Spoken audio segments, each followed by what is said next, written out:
হোঁচট খাইতেই পারে মানুষ, চলতে গিয়ে মানুষ পিছলা খায়, তাই বলে কি পিছলা খাইয়া আর সোজা হইয়া দাঁড়ায় না, না ফইরেই থাকে?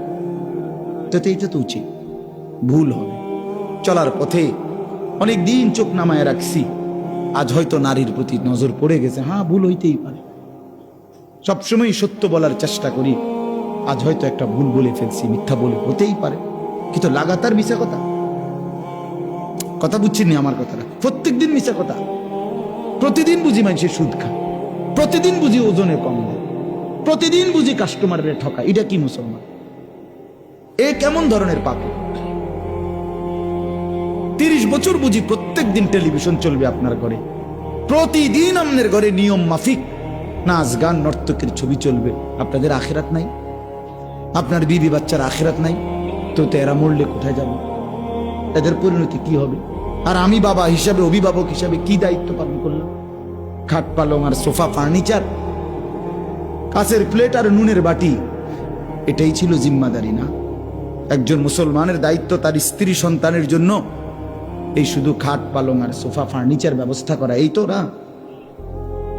বলেন না বাবা, বলেন তো কি দায়িত্ব ছিল? কোরআন শরীফে আছে, ওয়া'মুর আহলাকা বিস-সালাহ ওয়াসতাবির আলাইহা। আল্লাহ তাআলা বলেন, নবী আপনাকে বলছি, প্রতিটা বান্দাকে ঈমানদার বলে দেন, হে ঈমানদার, তোমরা প্রত্যেকেই নিজ নিজ পরিবারের সদস্যদেরকে নামাজের আদেশ করো। এই যে জিম্মাদারি, আপনার দায়িত্ব কি আল্লাহ বলছে, ওয়াসতাবির আলাইহা, এবং তুমি নিজেও নামাজের উপরে মজবুত থাকো। তো বাত্তারকারী আল্লাহ বলে, লা নাসআলুকা রিজকা, তোমাদেরকে রিজিক দেওয়ার জন্য আমি তোমাদের কারো সাহায্য আমার লাগবে না। নাহনু নারযুকুকা, আমি একাই সকলকে রিজিক দেব। কি সুন্দর কথা! মানে বিষয়টা আমি দেখব, ভাতের ফিকির আমি করব, রিজিকের ফিকির আমি করব, তুমি সেজদার ফিকির করো, স্ত্রী সন্তানের ইবাদতের ফিকির তুমি করো, ওদের ভাত তরকারির ফিকির আমি করব। ওমা কুন্না আনিল খালকি গাফিলিন, আল্লাহ বলে, বান্দা আমি আমার একটা সৃষ্টির ব্যাপারে 1 সেকেন্ডের জন্য গাফিল নই।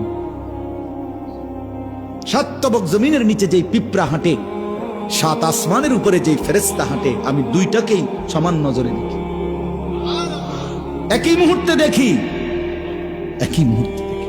হিমালয়ের চূড়ায় আমি যখন আমার সৃষ্টি মাখলুকের রিজিক পৌঁছাই, আটলান্টিক মহাসাগরের গভীরেও তখনই রিজিক পৌঁছাই। আমি আল্লাহ, তুমি আমার কি মনে করছো?